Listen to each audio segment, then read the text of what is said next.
Masha Merrill n'est pas du genre à évoquer sa vie privée à tout va.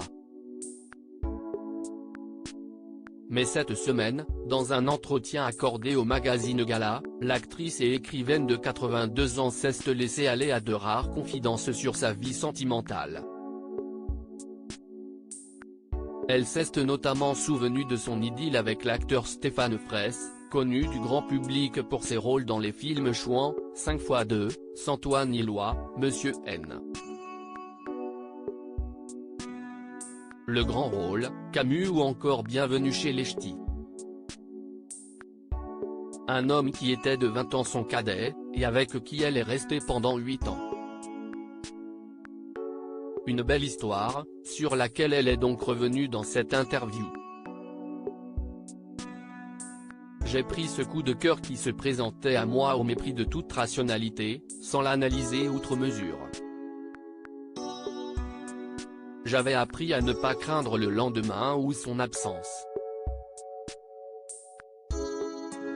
De façon générale, en amour, il faut se libérer de la peur, s'est-elle confiée, alors qu'à l'époque, elle sortait tout juste d'une déception amoureuse avec le photographe italien Luciano d'Alessandro.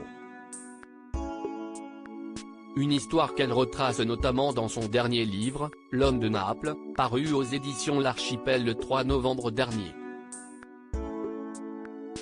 L'impossibilité de construire un couple, elle en parle également dans cet entretien pour Gala, et se souvient notamment, durant cette période, d'avoir été mélancolique, du fait de l'impossibilité de construire un couple avec Luciano.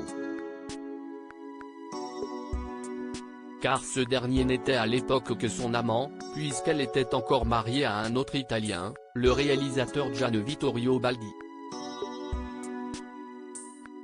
Mais elle était en train de divorcer de lui, après 9 ans d'union. Avec ce dernier, elle n'a eu aucun enfant puisqu'elle est devenue stérile à seulement 16 ans à la suite d'un avortement en 1956. En revanche, elle a élevé les siens, notamment Gianguido Baldi, qu'elle a par la suite adopté. Elle est également devenue la belle-mère de 4 enfants, issus de ses unions précédentes.